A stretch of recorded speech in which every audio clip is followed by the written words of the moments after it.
welcome to today's edition of Route 664, the Road to Human Kindness. The Road to Human Kindness is paved with all of the benefits that you can get from using 664. And when I say benefits that you get to be the recipient of all the income that's generated by gifts that you give to charity.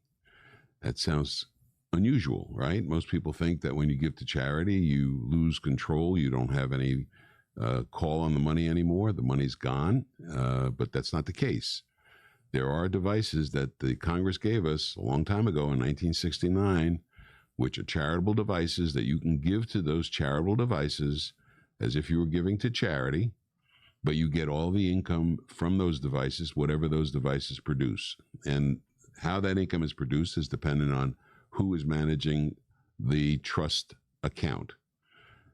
In the case of a charitable remainder trust, which is a 664 trust, and that's what we focus on, Route 664 is about 664 trusts.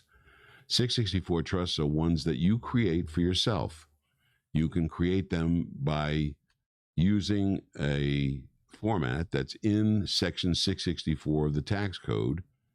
You need to have an attorney help you do the documentation, but you can create your own trust, your own charitable remainder trust. It's called the charitable remainder trust or a 664 trust or a split interest trust. The point is that you can create that yourself. You can be the trustee of that trust. You can determine how the money is invested in the trust.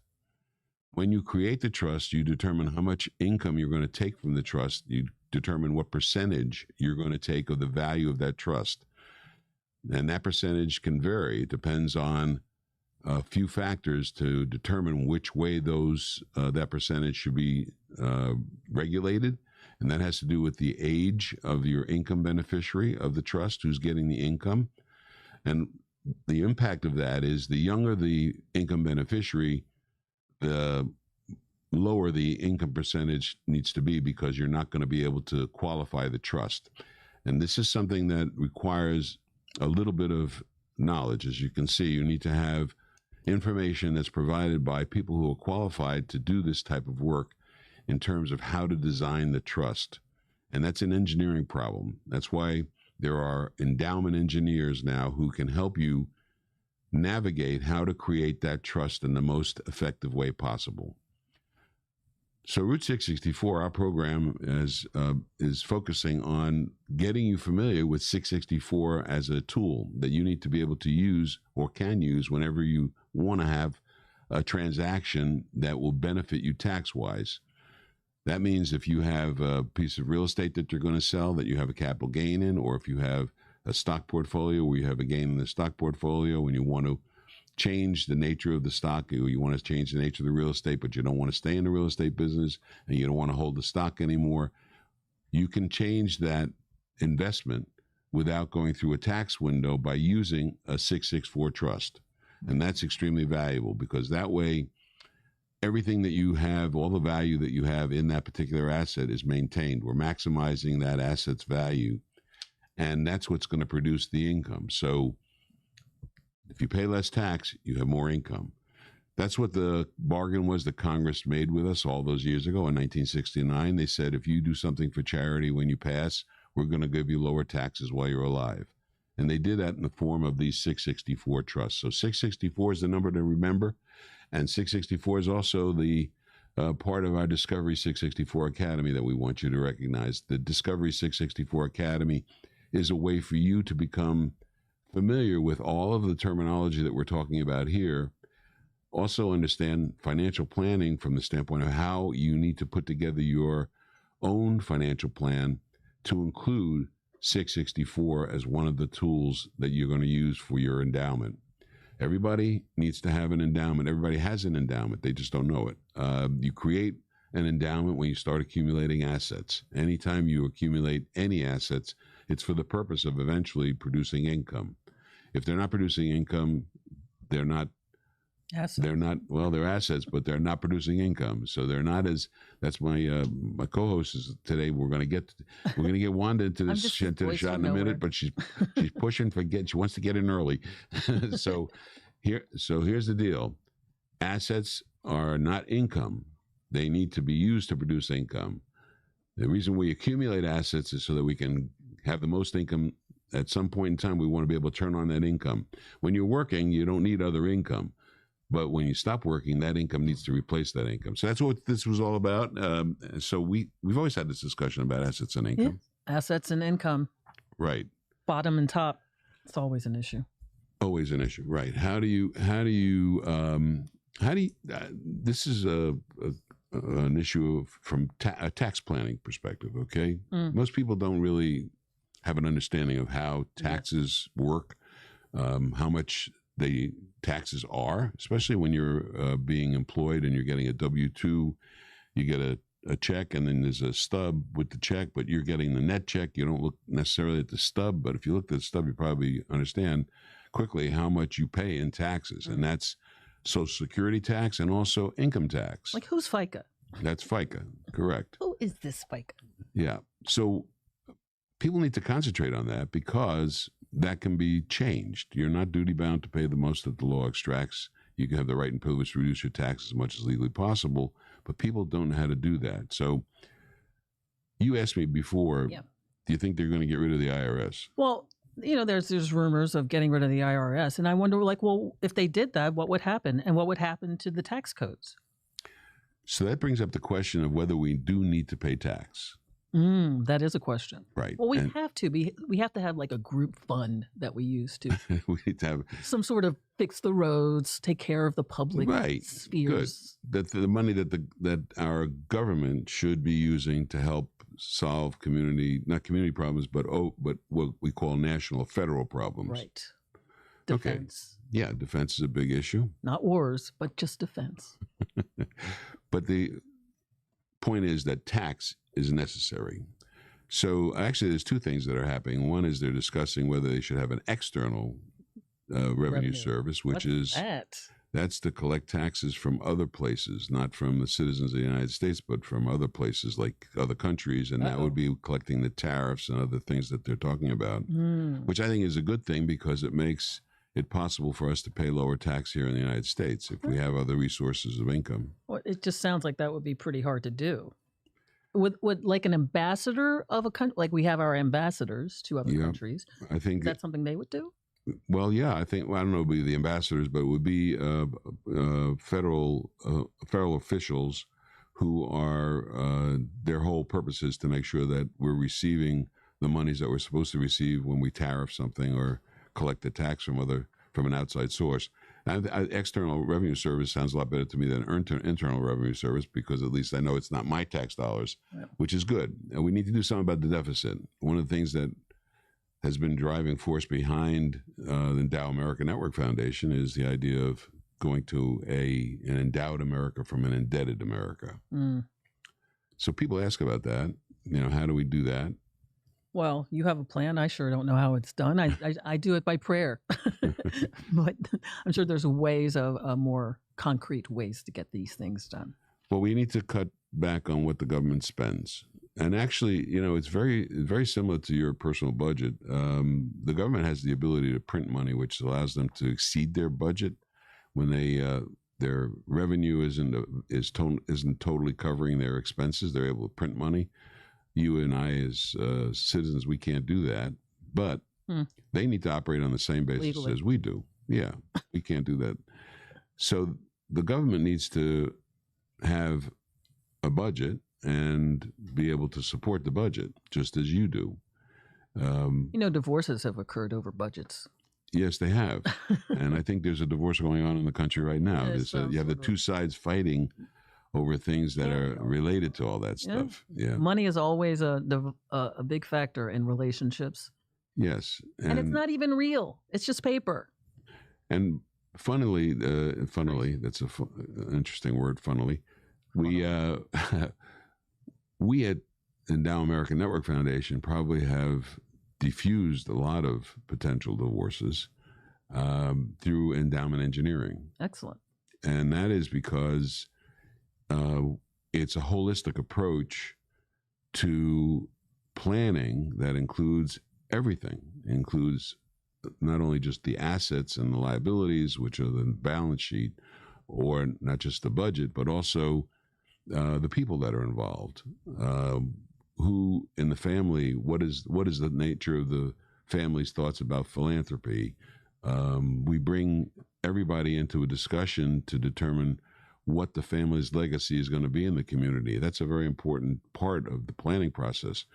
Not every family, and most families don't even think about the legacy potential because they're worried about how they're surviving in many instances.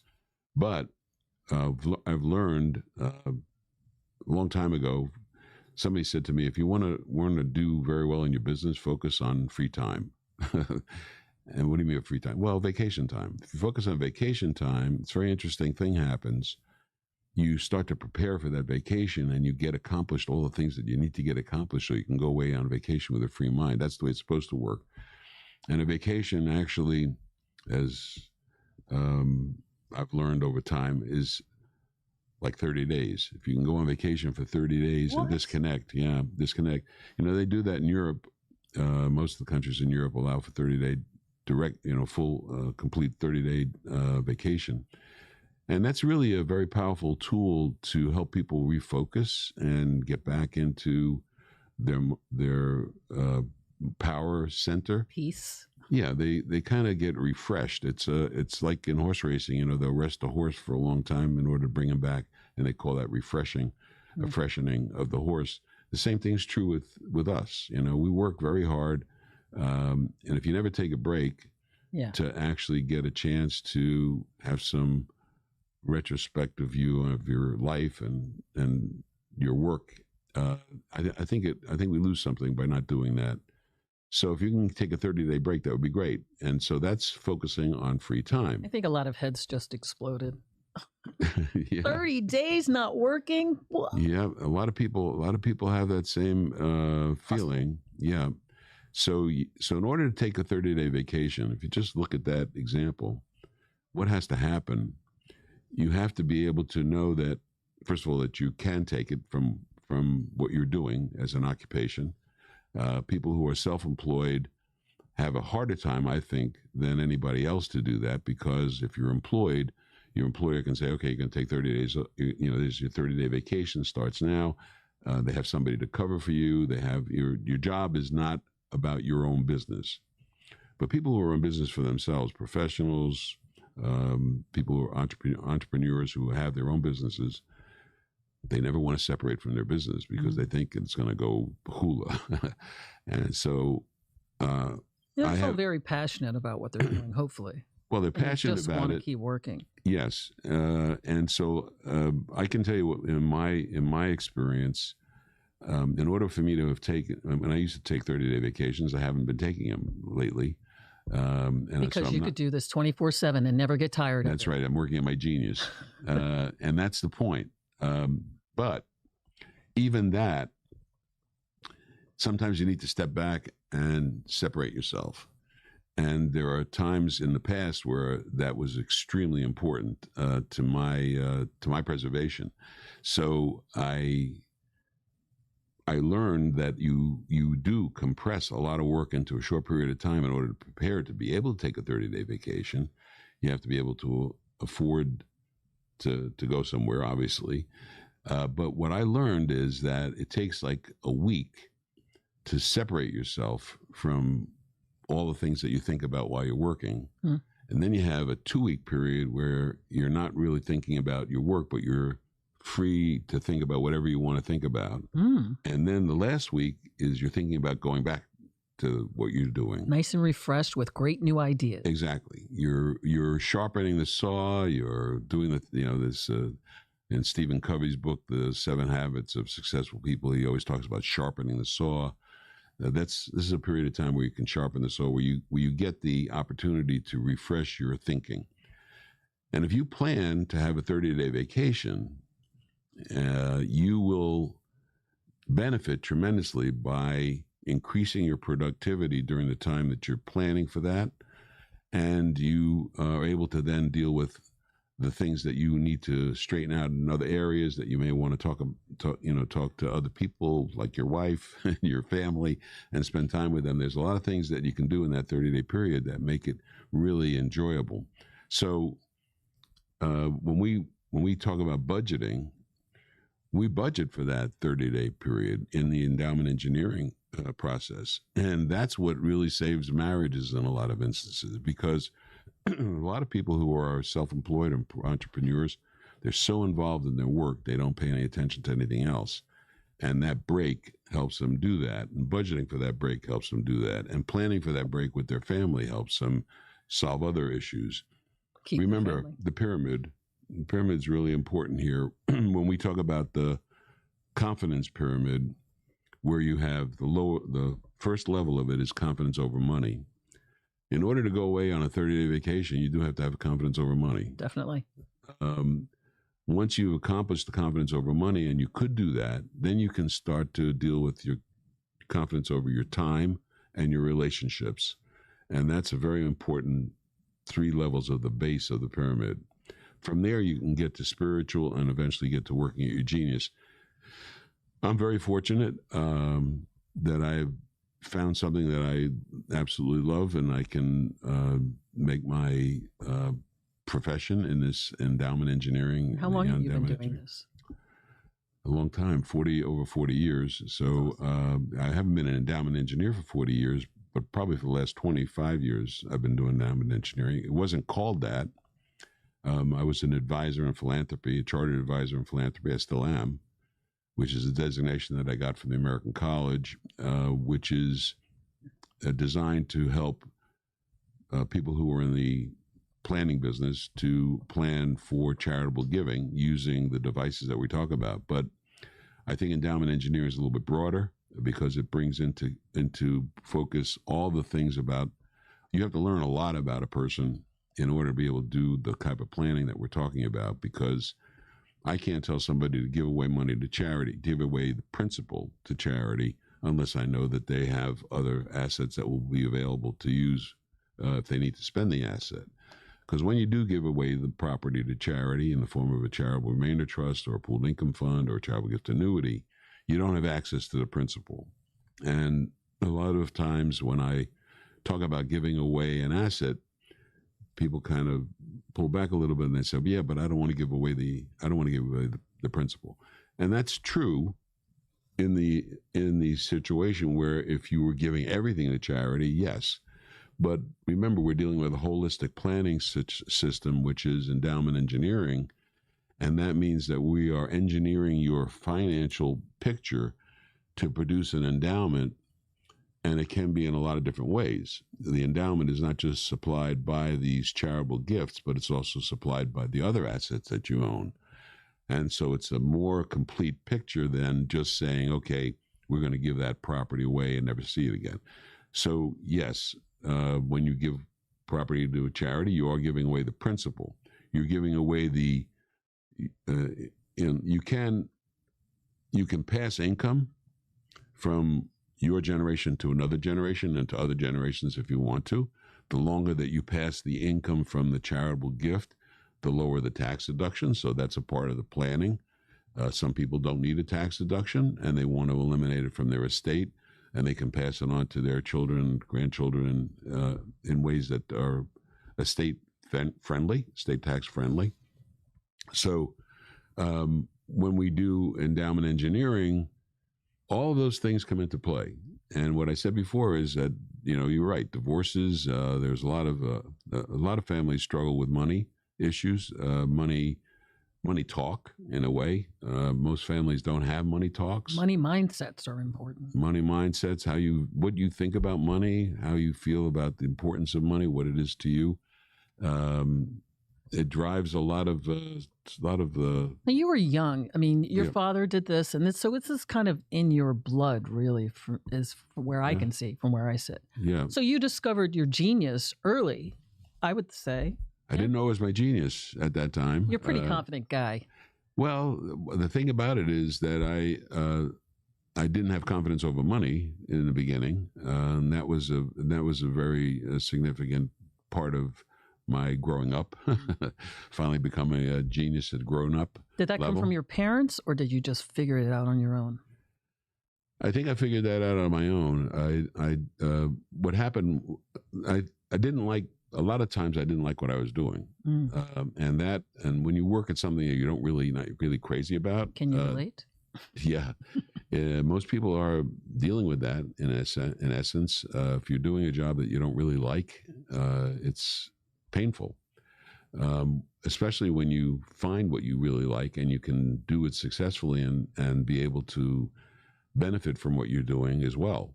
So I'm blessed in that sense that I like what I do, and it also helps to support my lifestyle and all the things that I like. And 30-day vacations. 30-day vacations, yeah. Yeah, there is one coming up. Hey. So what? Huh? I can't live without you for 30 days. Who will I talk to? I know. It's going to be a problem, but you'll get a break as well. Everybody will freshen up. I'll learn things. So we did have a very nice meeting the other day with the Salvation Army. Yes. And we hope that we will be able to help them with our program with Endow American Network Foundation. We do provide pooled income fund services to nonprofit organizations so that they can use them for their own benefit under their own brand name. What we do is we take the administration and the trustee obligations off of the nonprofit, as well as the creation of the devices. And so it makes it more readily available to all nonprofit organizations for their donors. And I think we are in an age now where nonprofits need to be able to help donors, not just the case work that they do as a nonprofit, doing the charitable work that they're supposed to do, but also helping the donor benefit from making a gift. And that's what 664 does. That's what the social charity concept is about. The nonprofit can help a donor benefit themselves. The donor gets benefits. The family of the donor gets benefits, as well as the charity getting benefits. And that's a terrific trade agreement where we have both sides winning. And in fact, there's more winners. There's the donor wins, the charity wins, the public wins, and government wins. And government winning is the one that's the hardest to explain, because you're telling you're not sending your money to the government, you're sending it to another place. And that's the trade-off that government gave us when they created these sections of the code. And unfortunately, since 1969, there haven't been a lot of people who have taken the government up on this offer. We want to change that. We want you all to be able to take the government up on that offer. In fact, in our course material on the Discovery 664 Academy programs. Discovery664.com. In the Discovery664.com program, there are classes, and one of the classes in there is called the 5 necessary documents. And one of the documents that we say is absolutely necessary for all of us is a 664 trust, or a social charity trust, a split interest trust, charitable remainder trust. Those are all names for the same thing, but we want to identify that as a 664 trust. The number is important to remember. It's easier to remember a 664 than all the other wordage. You know what I've noticed? What? Important numbers have double digits in them, like 411, 911, 6. That's good. 6-4. I hadn't thought about that. 664. Yeah. The important numbers have double digits. Just saying. So 664 is what we want you to remember, like a 401k. You know what a 401k is? Nobody knows where that comes from, but a 401k comes from a section of the tax code. If you look it up in the 20,000 page volume of the Internal Revenue Code, you'll find a section called 401k, and in that section you'll find the recipe for how to create an employer sponsored retirement plan. If you go to section 664 of the tax code, that same 20,000 volume, you'll find the recipe on how to create a charitable remainder trust or a split interest trust. And in fact, those trusts are there in a generic form. And what I mean by that is that's a format that the government recognizes as a starting point. But that does not take into account all of the things that have happened over the years since 1969, where those trusts have been massaged and turned a little bit this way and turned a little bit that way. And so there have been different there's a different menu of charitable remainder trusts that includes some terminology that wasn't in the originals. And so that's why you need to have somebody who understands those sections of the code. And that's what an endowment engineer does. So endowment engineers help you use 664 to the maximum advantage. And they also help you with the creation of your endowment. And that endowment, the way that endowment engineers view that endowment, it's an endowment that should be able to support you in the way that you've been supported the entire time that you're working and continuing until you pass, no matter how long you live. So that means if you were earning $300,000 or $200,000 in your occupation and you're working until you retire, when you retire, you should not go from 200,000 down to 100,000 or 50,000 and have to change your lifestyle and change the way you're doing things. The idea is to make sure that you haven't lived, that the financial hazard of living too long is dealt with. And that's a key issue because that financial hazard is a tough one. We talk about the 5 financial hazards, by the way, in the courses as well. What course is that? Discovery664.com. Hey, very good, very good. So, I have a quick question about this wealth transfer. Can we talk about that for a little bit? Yeah, absolutely. That's going on right now from like the boomers to or Gen Xers. It's probably the boomers. They're the ones with all the deep pockets. Yeah.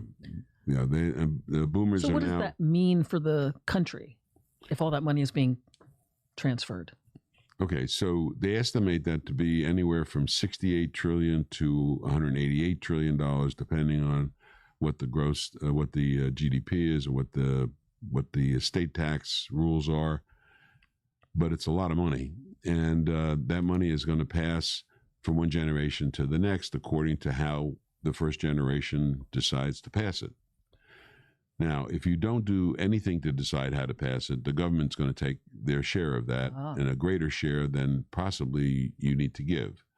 And so that's where endowment engineering comes into play as well, because an endowment engineer can help you reduce the amount of tax that needs to be paid. And they do it. Remember, you do not have to pay the most of the law extracts. You have the right and privilege to reduce taxes legally, as much as legally possible. And you use these devices to legally reduce your taxes. And this has been done for many, many years by the ultra wealthy in the country. It's a game. Yeah. But today, with technology, the wealth transfer, when you're transferring wealth through the death of a holder of assets, that can be adjusted and that can be planned for in a better way. And you can get that information more easily now because of technology. And that's why the Discovery 664 Academy is so valuable right now, because people want to understand how to do this in the most effective way. And they can get that through the technology. I don't understand why, if you live to the age of 90, you can't get a bonus. You get a bonus. You got a bonus of the years. For living. I mean, if we stay on this planet, there should be a prize for living long. And if money is so important, there should be a monetary prize or maybe a refund for, if you're 100 people, these people should be getting bonuses. We should be helping them live. I think that what you just said is amazing, because I talk about, my dad, like you said, my dad was in the business, the insurance business, actually. He started out in the insurance business. And he used to, his product, the one product that he sold was called an endowment at age 65. Boom. And what that meant was you made a contract with an insurance company that you would put money into that contract. They would give you a return of some investment return on that money. But the object was whatever amount you wanted to receive when you reached age 65 would be there on a guaranteed basis. So exactly what you're talking about is true in the way that this was originally done.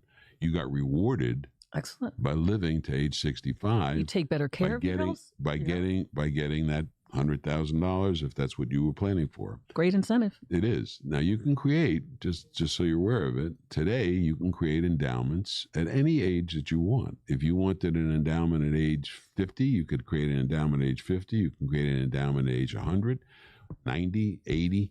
even 120. About 12. 12 is a little young. But what you can do is you can plan so that if I live to age 65 or age 70, okay, I'm going to get exactly what I expected to get from this pool of money that I've accumulated. And that's a very simple endowment process.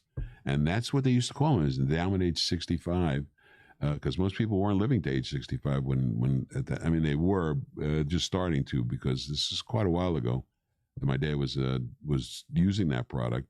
And then that product kind of disappeared. Nobody even talks about it in the life insurance industry. They don't talk about endowment anymore.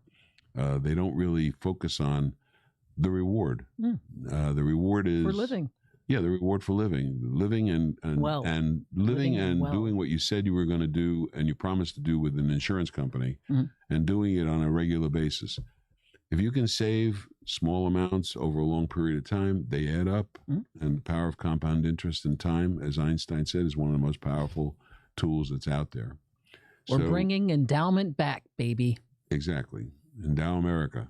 Endow America Network Foundation is all about endowing America. Visit discovery664.com to learn more how you can participate. And also listen to route664.org radio. Thank you. That's one way. And also, Wanda's book is available on Amazon, and it's titled Socials to Charity, How Section 664. Quick read, easy read. Help Generation Alpha and the rest of the nation. Coloring book coming soon. I'm so excited. So excited. There's a lot of things that we want to do to promote 664. But the most important aspect of what we're doing is the academy, where you can learn about this and you can become an economic ambassador. You can become your own you can have your own way of dealing with the economy and changing things in the world of an economic world that we live in, and do it effectively. Say goodbye, Gracie. Nice to see you all. Take care.